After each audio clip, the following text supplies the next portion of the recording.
This evening, we're going to be exploring how we all should proceed as nonprofits to assist Armenia, Artsakh, and Beirut throughout all of the different challenges that we're facing.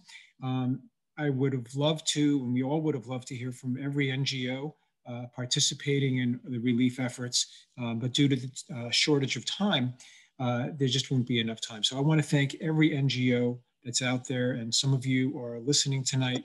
Thank you for joining us. Unfortunately, we could only have to focus on 3, and I promise we'll get to all of you. But right now, we're really honored to have Ani Manukian with us tonight. She hails from New York. She is a member of the Strategic Advisory Board of the Armenian General Benevolent Union. She's also a member of their Central Board. She's held many leadership positions in the community, and we may have actually met her through her involvement with Camp Newbar or Young Professionals. By training, she's a corporate attorney with a focuses on mergers and acquisitions in the telecommunications and cable industry. Ani, it's really a pleasure to have you with us this evening. Thank you so much for joining us on behalf of the Armenian General Benevolent Union. Thank you for having me. This was really interesting for me as well. The work that AGBU has done, being so diverse and having such a wide scope, has varied in so many different ways. So I've kind of present them in 3 different buckets. We have the work that we've done in communications, awareness, and PR, the work we've done in community support, and then of course the humanitarian, which includes some medical outreach. So just to go through the first 2 sections quickly, because I know this group is primarily interested in the humanitarian, in communications and awareness, you know, within 24 hours of the war in Artsakh, we knew we were in over our heads in the communications war. That first week where most people weren't talking about it at all, Armenians even, just to give some numbers for those of you who are interested in social media, you know, the average AGBU social media post would at least get somewhere like 20 to 100 something likes. We were getting 12. So we knew immediately that there was suppression of content from the opposition happening to Armenian content. And so we knew that we had to think in new ways on how to get the Armenian voice told and how to tell it even to ourselves at that point. So we quickly had to kind of re-strategize. We reached out to our vast sea of alumni and contacts in PR and media. And we had 2 different streams of work. One, which was, you know, very traditional, grassroots. We set up a series of activate emails, trying to tell people what's happening, how to get involved, what you can be doing. And then the other that was really focused on working with journalists, PR firms. We actually engaged 3 PR firms at the time, 1 out of DC, 1 out of UK, and 1 out of France. And with those PR firms, we worked with various areas of the government to try and get the messaging out to mainstream media. Sometimes we were very successful, other times we were not. It's all politics and money in the end. And we still have those streams working. So we are still working with some of those PR firms. And unfortunately, the UK firm initially was not very helpful, but now they're proving to start to be, which is promising. And at the same time, we realized that in being in and over our heads, we really lack a lot of resources. We don't have a lot of information about Artsakh in general. We don't have a lot of documentation. We don't have a lot of non-Armenian works. So we found ourselves trying to quickly scramble to produce that kind of material as well. And we actually launched 3 websites during the course of the war. One telling the history of Artsakh, so it was agbu.org/Artsakh history. One that was consolidating all of the news that we could find that was happening during the war, and we are still doing that. And that's agbu.org/Artsakh. And the third is artsakhsites.org. So that's about the Artsakh historic sites. And the goal of those 3 pages were not just to have a source for ourselves, but to be able to tell those journalists that were asking questions where they could go to get more information in English, because they're not going to read Armenian or Russian. So we have found that there's a real information gap there, and we are committed even now post-war and filling that gap. And in the coming weeks, you'll see some of the things we're rolling out to try and address that need. In addition, with communications and awareness, our AGBU Europe committee launched a series of trips of observers from Europe. So we had 3 different groups coming from Europe, including members of government from France, from the Netherlands, and from Spain, in addition to YP leadership from all over the continent. And the goal there was to bring people to literally come and observe what is happening in Armenia, what is happening in Artsakh, introducing them to refugees, introducing them to members of government, allowing them to sit and speak with His Holiness, with the president, with the foreign minister at the time. And we did not realize how really, truly impactful this would be. And they each came back, and you saw yourselves what happened in France with the movement of recognition and all of this publicity. That was a direct result of those trips. So we're seeing now more and more desire from countries like Spain, and that's as a result of this awareness building trip, and we hope to continue with that as well. Moving on to community support, we have so many programs in Armenia and Artsakh, and one of the things that we found really important and impressive is how our communities that we've been building on in Armenia continue to support each other and continue to thrive even during the war. I'm particularly proud of our Empower Her group, which is our women's empowerment set of programs. The women who participate in these programs have small businesses that they want to scale up and launch in Artsakh. We have a number of cities participating. And the women wanted to continue the program throughout the war. They felt like they wanted to continue their education, their bond with each other, support of each other, and they felt a duty to ensure that no matter what, they were still able to have a thriving business for their families. And so we put this under community support because these are programs, but they ended up becoming support systems, internally within Armenia. We offered some mental health, sessions for these groups. They were often met with, hesitation, but in the end, the people who participated were very pleased to do so. And, the groups that we also have in our children's centers offered community support to refugees in the area. You just kind of saw this family coming together within the AGBU Armenia community that we had never really seen before.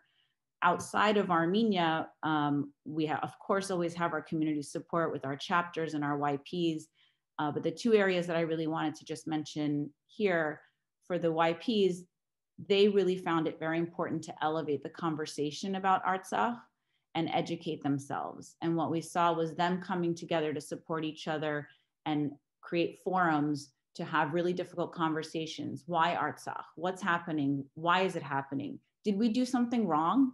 Historically, why are we here? The younger generation, even my generation, we're not as educated on the issue. So they recognized that and wanted to support each other and allowing for forums to have those difficult conversations in a safe setting. Similarly, Armenians, you're the medical community, so you know better than we do how horrible we are at our mental health support within the Armenian world. So AGBU tried to provide some assistance with that, or some broadening of the conversation on mental health in the Armenian community. And we did offer a series, and we will continue to offer mental health forums online for those who wish to participate. And we will have a large-scale resilience forum coming up soon that I'm sure you'll hear about, to speak to that as well and offer some community support. For our humanitarian work, I'll start with our healthcare. Since the beginning of the war, I think one of the areas that AGBU really is very successful in is having these large institutional partnerships. And that's really allowed us to take our assistance to the next level. You know, we were always helping, and Anita, who's here somewhere, she was constantly helping, trying to get whatever equipment we could over to Armenia, just like many of you did. We worked with many of you on this call. And then I think the moment of kind of growth for us was when we partnered with World Food Program, who helped us out of our Europe office to get 3 cargo shipments out to Armenia when we were having a really hard time getting deliveries into Armenia. And those cargo shipments were primarily for PPE and COVID-related medical supplies, as well as, you know, just clothing and, you know, other things that we could manage to get packaged out there. So 3 major shipments at the time were very critical, and we're very grateful that we had the goodwill with World Food Program to be able to do that. In addition, we've partnered with UCLA, and we recently delivered 2 major oxygen generators. I think many of you know what that means, what that offers for those hospitals that so desperately need it. They were given to the Gurmi Medical Center and the Surp Aspadsmair Medical Center in Yerevan. And in addition, with the oxygen generators, we've also been sending over oxygen concentrators and other medical devices that I'm not going to try and run through, but you all know what goes along with the generator so that patients can actually get the oxygen that they need. That is ongoing. We will continue to work with UCLA and others on the medical side of things.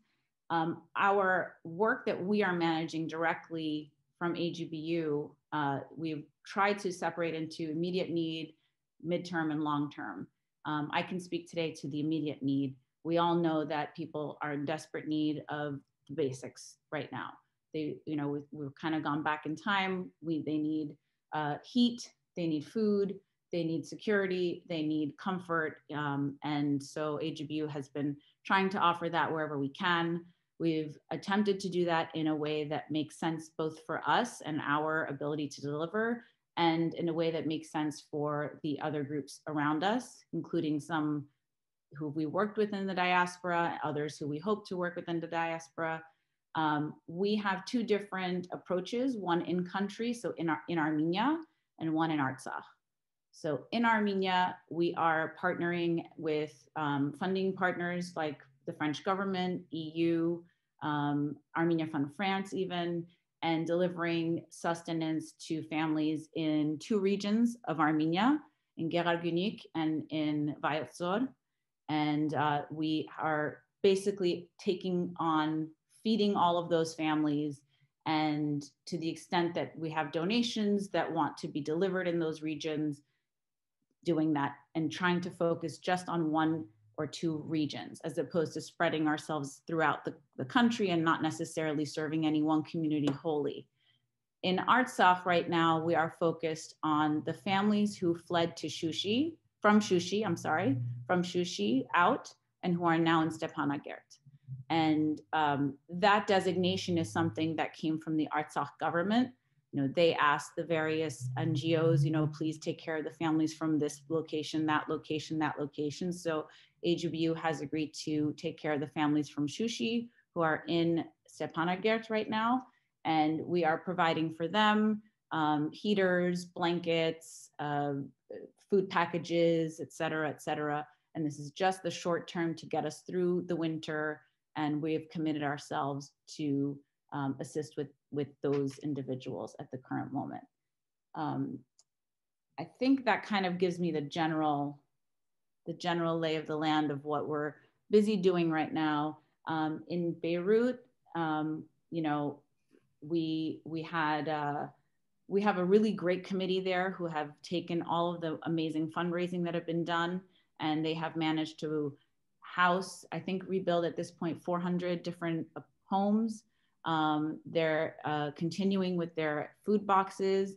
They're continuing with their mental health outreach. They're continuing with, we decided to take care of all of the payments for school for the year. So all of that continues for the year. And unfortunately, with all this COVID outbreak, we think that we'll probably have to put in more efforts into Lebanon as well for that purpose. And, you know, we've had an unbelievably difficult year, but an unbelievably special one at the same time, seeing the outpouring of support from all over the world. I mean, it's one of the biggest fundraising years that we've had as an institution, which shows the amount of support all around the world. You know, and we're grateful to all of those who have trusted us. We are also very pleased this evening to have Mr. Garnig Nanagulian with us. He is the Executive Director for Fund for Armenian Relief, otherwise known as FAR. He was Armenia's ambassador to Canada, Deputy Chief of Mission at the Armenian Embassy in Washington, D.C., in Armenia's Minister of Industry and Trade back in 1990. We are, as with all of our speakers, they have so much depth and breadth. Many of their members have, board members and assistants have made presentations to us before. So again, it's really an honor to have Mr. Garnig Nanagulian, who is a friend and a colleague and a partner in some of our projects in Armenia. Thank you so much for joining us tonight. Yeah, thank you very much for inviting me. AAHPO is a good partner of FAR. We have been working together for 10 plus years, to say nothing even before that. And I'm very happy to see other partners, AGBU and AMAA, here today as well. Since FAR started its work more than 30 years ago, we implemented about 300 projects and channeled more than $370 million of goods and services to Armenia, Artsakh and Beirut. Of course, our priorities have been changing based on the evolving needs of our people in the homeland. And today, FAR is focused in 5 main areas, which are children, healthcare, social programs, education, job, economic, community development in Armenia, Artsakh, and Beirut. Let me tell you a little bit more about the specifics for each of the areas of our activities. Since FAR is not just doing what others do, but we try to find our own niche using our capacities, our expertise, and potential in filling the gaps. Let me start with our child protection activities.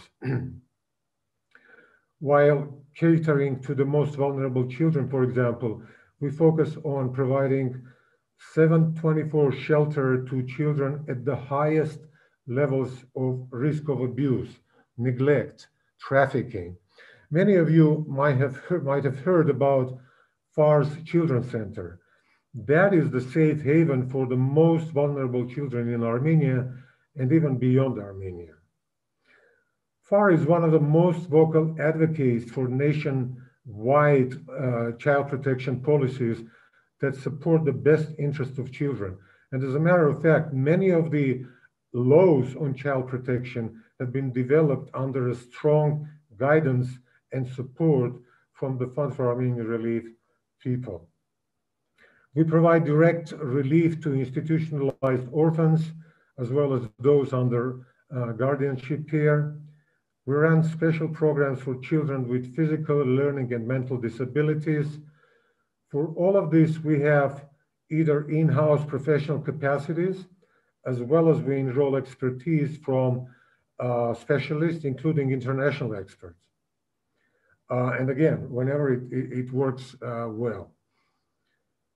In FAR healthcare programs, we try to make sure that people from the remote rural areas of Armenia and Artsakh have access to higher quality healthcare services.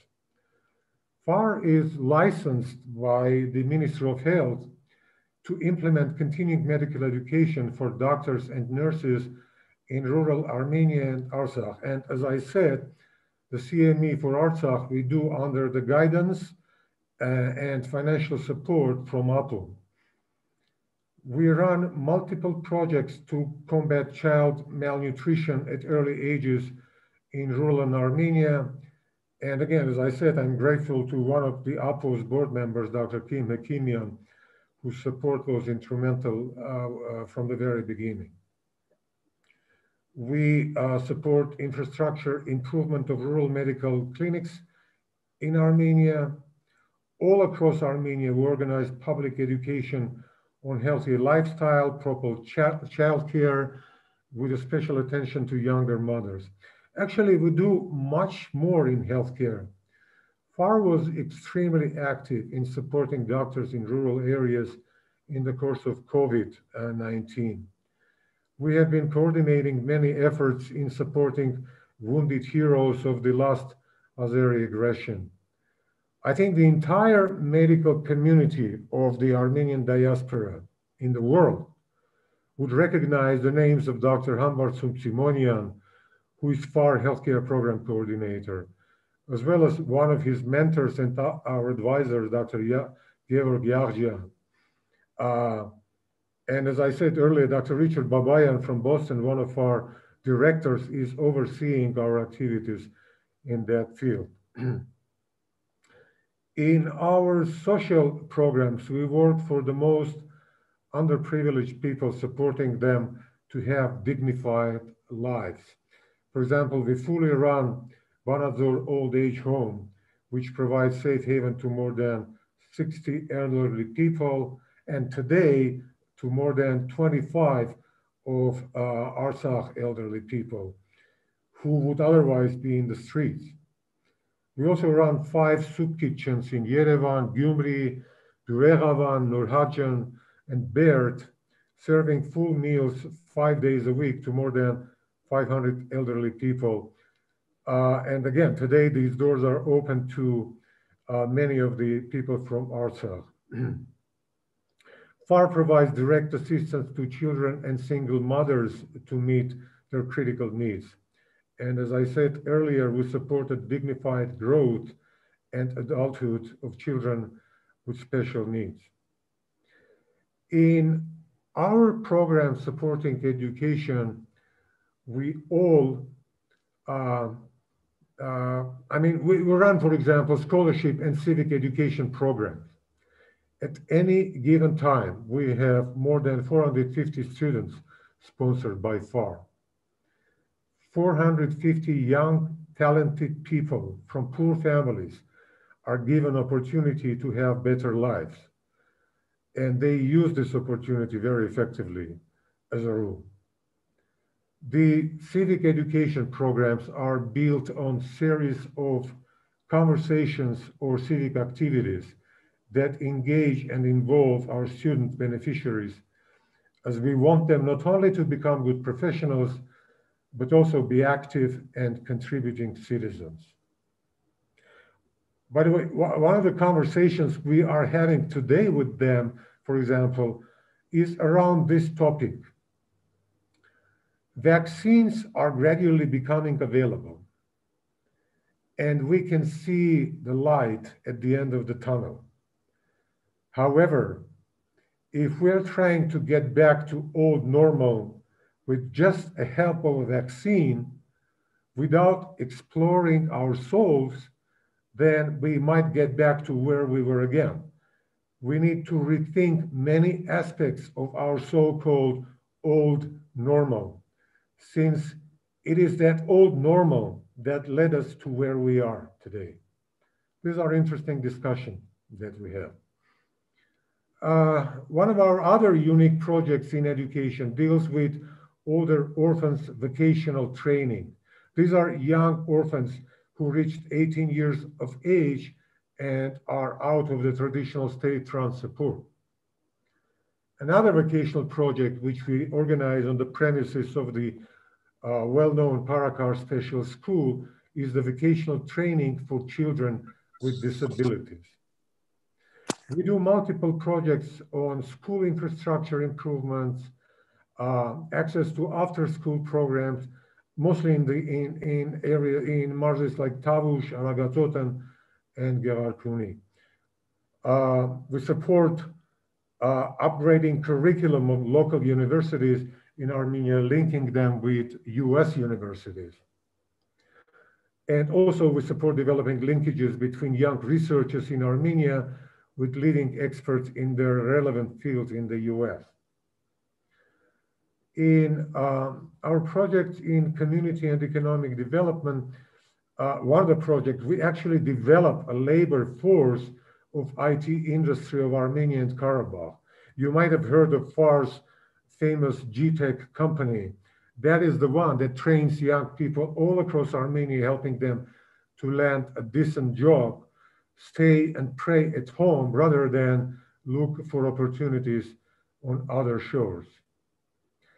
In our landmark multi-layer program in the Tavush Mars, which is called Breaking the Cycle of Poverty, we're striving to reduce the effects of poverty, addressing its roots, literally pulling off people out from the culture of poverty. And for the last several years, we have been supporting small family businesses of Syrian Armenians. I also want to say a couple of words about one of the most innovative recent projects so far, which is called IO. IO is a crowdsourcing platform, group of innovative young people in Armenia created for engaging and empowering young people in diaspora, partnering them with their peers in Armenia. The movement has become extremely popular with young members of diasporas in the US, Canada, France, Germany, Russia, actually all across the world. And finally, I want to say that what I think Ani mentioned that as well. Indeed, as dark as the last year was for all of us, for me personally, as an Armenian and as an American, even under the load of all these dark developments, there were also upbeat moments in 2020, for me at least. For example, it was heartening that many new people stepped up more than ever before to support the causes close to their hearts in their effort to make things better for Armenia, for Artsakh, for the world. You may want to know, by the way, that as bad as 2020 was, in spite of many myriads of problems it caused to millions of families, it was a record year of charity giving.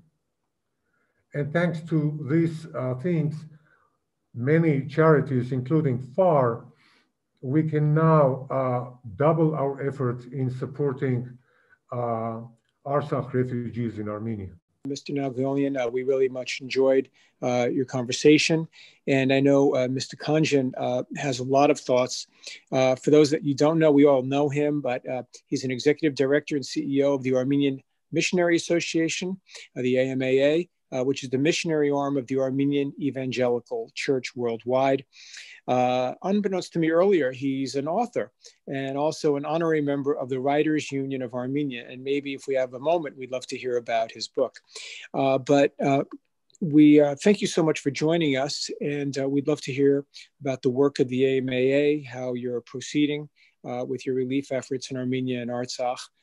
Thank you so much again for joining us. Thank you, everyone, for being there. I'm happy to be on this platform again. It's so dear to me. In 2020, as diaspora, we were tested and we passed the test. I know that that matters in Armenia and Artsakh were devastating and difficult, and we had a lot of affliction there, but at least in terms of reaching out and charity and philanthropy, we have had a wonderful year. And I guess this is also a time to thank all the donors all over the country and all over the globe, wherever our donors are, to thank them for the wonderful, the gracious spirit that they have had in helping us to help our people. Of course, as you know, the AMAA is by now, I think you know, 102-year-old institution.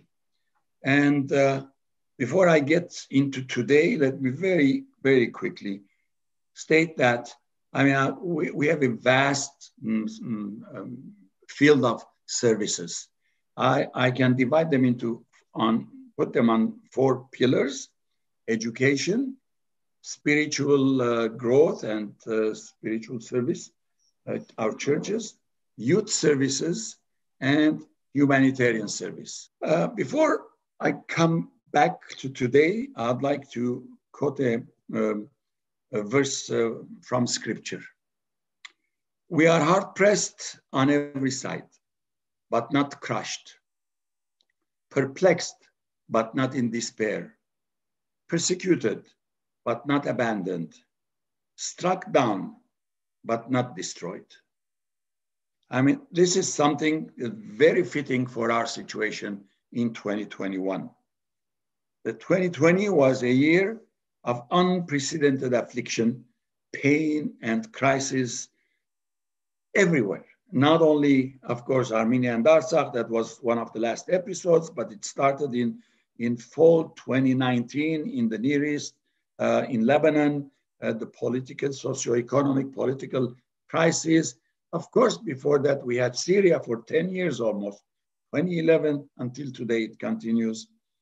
And then this year, the pandemic came sometime early in the year, followed by continuous crisis in the Near East, and then the August explosion, of course. And then finally, I would say the worst of it is the September assault, the Azeri-Turkish jihadist assault on Artsakh. It's been tough. It's really been very, very tough for all of us. But we are in a new year. All that is behind us with definitely lingering consequences. There's no doubt about that. So I won't deny it, and you know, you have it in your minds. But this new year brings hope to us.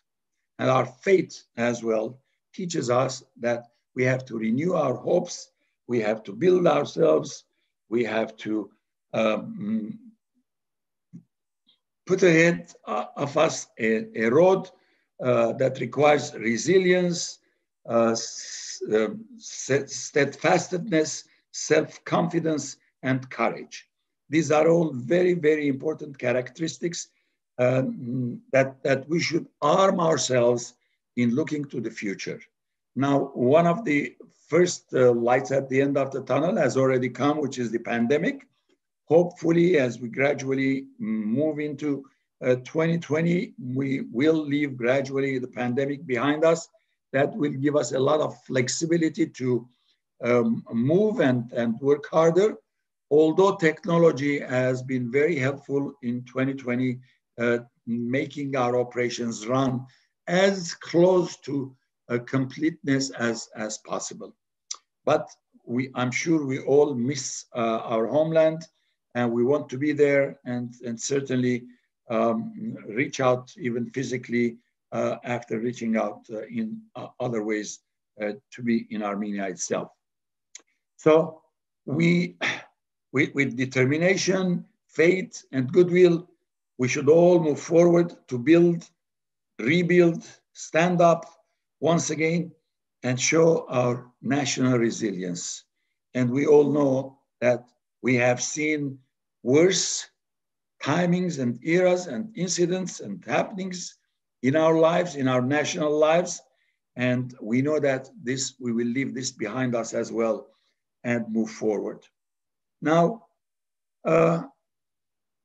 there are three fields that I'd like to speak about as briefly as possible about the first two, and then maybe a little more about the last one.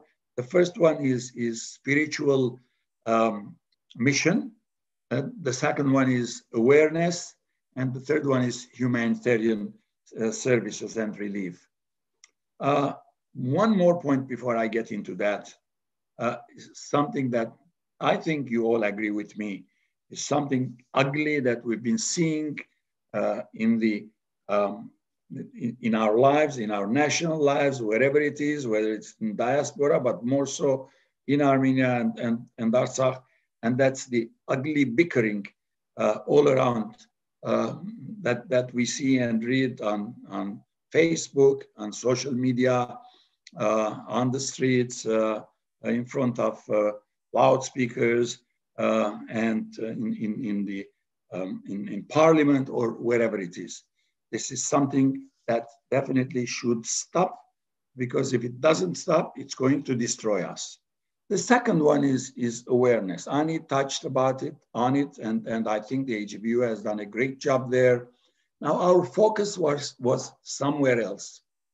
We know what we know, and we know what we get from our sources, whether it's our homeland, whether it's the diaspora. We have our sources, we have our own knowledge, of course, and we know what was happening, and we could find more about what was happening on the news media outlets.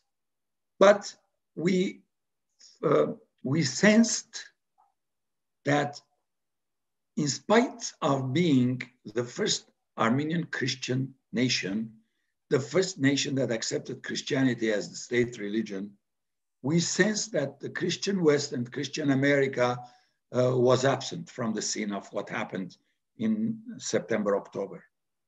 So having sensed that, we definitely sensed the obligation and the need, the emergency need of raising awareness within Christian America. And so we started doing a few things. We communicated, we opened, of course, we have, doors are, communication is open with many of the American religious institutions. Some of them who come from the 18th century missionaries, the Presbyterians, the Congregationalists, those know the Middle East, they know Armenia, they have been there, they've seen the genocide, they've written, they've helped us. They are more aware of what had happening. And so it was easy for us to invite their attention to this. And this type of religious institutions and churches did made public announcements supporting Armenia, supporting Artsakh, and disseminating the truth to their congregations and the societies around them. But of course, there were many others who did not. So what we did is we selected a long list of mega churches and priests and wrote to them. We wrote to them, we brought to their attention what was happening. We brought to their attention, in our perspective, of course, why was it happening? And we asked them to disseminate this in their circles, in their churches, congregations as well. We then thought about going out and starting a virtual get-together, a virtual event where we invite, again, these leaders, these Christian leaders from churches everywhere, and again, raise awareness about what was happening, the history of Armenia, Christian Armenia, the Artsakh problem, the Artsakh crisis, the end of what happened, and invite them again to pray, to raise awareness in their societies, in their churches, in their congregations, and thirdly, if they want to, and if they like, of course, to contribute and gift, support our humanitarian services. One more thing about this, and then I'll move to the humanitarian services. One of these services, which we call Pray and Act for Armenia and Artsakh, is happening this Saturday. It's coming Saturday at 1 p.m. Eastern Time, 10 a.m.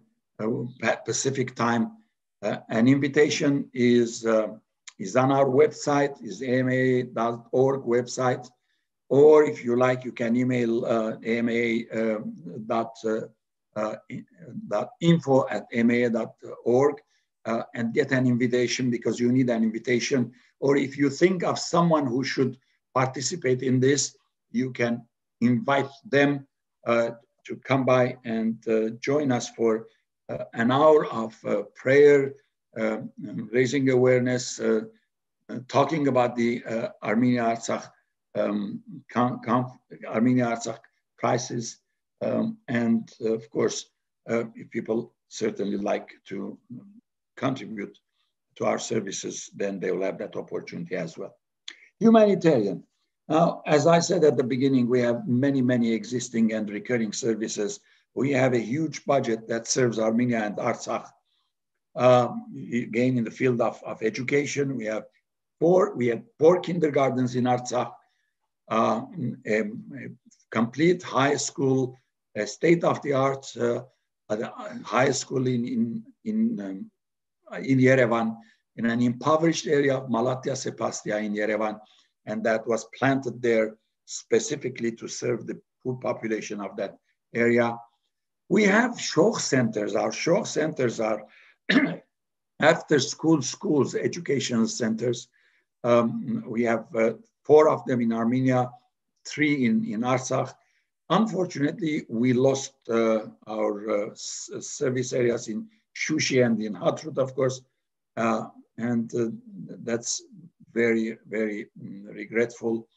But we have transferred both the Shokh Center and the kindergarten for our students in Shushi to Stepanakert, and we're serving them there. So what did we do post-war in these areas? As soon as the war was over and there was a ceasefire was announced on November 9th. On November 10th, Pramis gave instructions to our representatives in Artsakh and in Armenia to immediately open our offices in Artsakh, open our offices and prepare for all of our services that we were continuously, of course, giving recurring services in Artsakh. Education, all the humanitarian services that we had there, sponsorship, milk fund, medical assistance, the education in the schools, and our church in Stepanakert as well. In around 10 days, all our services were working. It was not a race, but I would say that AMA was the first diaspora organization which resumed its full operations in Artsakh after the war. Now, of course, continuing all these services is a given. We continuously do that, but especially as a post-war service and program, we're doing the following. I will not go into the details, but at least give us a little bit of description of what we've initiated as a result of the war. In education, partnering with Teach for Armenia, we are providing tablets to the children of Artsakh, both in Artsakh and in Armenia, wherever they are. And there's a special educational program and also psychotherapy programs in these tablets so that children can be educated and also can get the therapy of their, wherever they are. And these particular tablets have chips in them that links them to the internet and Wi-Fi, so they don't need to have Wi-Fi in their immediate surrounding. Wherever they are, they can use it. And this is something that will continue on expanding. Our Avedisian High School in Yerevan, cognizant of the fact that there are many, many Artsakh children who are still in Armenia who might not be schooled, we've opened the doors to all Artsakh students to enroll at the Avedisian School. We have a great capacity there. I think we have several hundred, the ability to accommodate several hundred students there from K to high school, and we're ready. So far, we have only 14, but we have just received mini buses from Toronto as gifts to the AMAA, which will utilize in transporting Artsakh students if they want to enroll in wherever they are in Yerevan, if they want to enroll at Avedisian. And it's an exceptional educational program at that school. Spiritual, we have ordered 1,000 children's Bibles from the Armenia Bible Society of Armenia, and we're distributing them to the children of Artsakh. Provisions, We're giving cash provisions because, as was mentioned a little while ago, it's impossible for organizations like ours to be everywhere in the country, even though with the widespread network that we have. So rather than distributing food, we're giving cash subsidies to families so that per month, so that they can take care of their needs. In addition to that, actual food containers have been sent to Stepanakert from Yerevan. The second one just arrived a few days ago, and this is something that will continue so that food can be distributed in Stepanakert for the needy. In this field, I can also add our medical services, the milk fund, the signature milk fund that the MA has, that we distribute for mothers who are unable to feed their infant babies. Shelter and repair. We know that so many houses, residential structures, single family homes have been destroyed, have been damaged in Artsakh, be it in Stepanakert or all around Artsakh proper that is right now under the government authority. Now we're repairing and restoring homes and houses and apartments for families to occupy them and to have a decent living in their homes. One of the reasons goes to the philosophy and the strategy of bringing Artsakhs back to Artsakh. If the people who are still in Armenia, wherever they are, say, I have nowhere to come back, my house is destroyed, and we're not rebuilding, we're restoring and repairing. My house is in such and such a place. We can tell them, we will restore your house, we will rebuild your house, come back and live on your land and in your country. Now, during the war, both our camps, we had a huge, beautiful camp in Shushi, which we've lost now. Our Shushi camp and the Hankavan camp in Armenia both accommodated refugees continuously. The Shushi camp was a hub for all Artsakh refugees who were moving to Armenia. The authorities brought them to the Shushi camp. They stayed there for some time and then were taken to Armenia. Continuously, this went on until we had 30 old-aged people who refused to go to Armenia. We accommodated them until the end of October 29, when the, again, authorities took them to safe shelters. They were at the Bedrosian camp in Shushi. Knowing that the winter is right there, we are in winter actually now, or the winter was facing the end of the war, we are providing clothing, hat to shoe, to winter shoes, to 1,000 Artsakh youth, 500 female, 500 male, both in Artsakh and in Armenia again. And all this clothing is made in Armenia.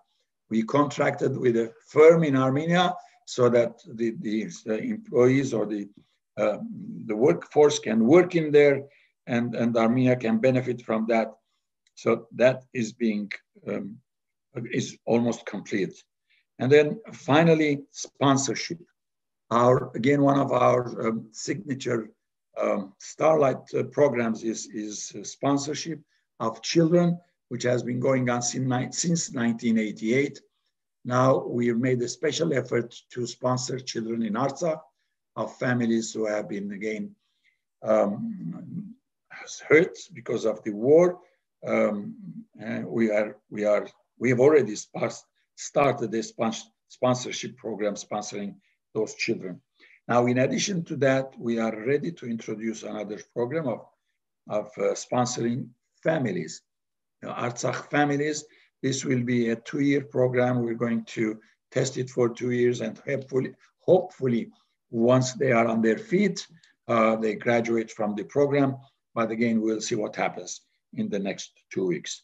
I want to say a few words about Lebanon. We have institutions there. We have 4 high schools in Lebanon. We have 1 university, the only Armenian university in the diaspora, High Gazian University. We have our churches. We have our social service center, and there are also other institutions together in partnership with other denominations. Now, all these institutions were structurally damaged as a result of the August explosion, all of them. So what the AMA did without hesitation and without losing any time after the explosion is have, of course, our union in the Near East assess the damage, report the damage and the need for repairs, and beyond some donations that they had received from sources in the Near East or Europe, the AMA provided 100% all the other funding. And I'm glad to say that all these institutions now, after 5 months of the explosion, except one church, which was mostly damaged, that's the Ashrafiya Church, are all restored and repaired and are in good shape. In addition to that, we covered the deficit, the combined deficit of 4 of our educational institutions for the year 2019-2020. And now we certainly are funding their budget of 2020-2021. And right now, it's sad to say that because of the official rate of $1,500 to the 1,500 Lebanese pounds to the dollar is making a big effect in covering deficits. But if this change, and it will change if Lebanon starts standing on its feet in a short time, that will hurt our donations tremendously. But for the time being, our donations are doing a wonderful job because they are being cashed. And I should mention that monetary restrictions are eased a little bit from the Lebanese banks. And our experience is that US dollar transmissions are being cashed in US dollars far more easily than 5 months or 6 months or 8 months ago. So this is again a good bright light in the situation there, so that they are able to get that dollar, go and exchange it at 8,500 or 9,000 Lebanese pounds versus the 1,500 official rate in Lebanese pounds. Finally, of course, we fund the High Gazian University. We provide scholarships, over $1 million of scholarships from High Gazian University's endowment fund at the AMAA, and much more as needed. We're alert and continue on supporting both education and the educational institutions. Well, I think you left us speechless with the depth and breadth of all the activities in multiple areas throughout the world, as well as all of our speakers. Particularly enjoyed the conversation that ensued about the best way to help our refugee populations.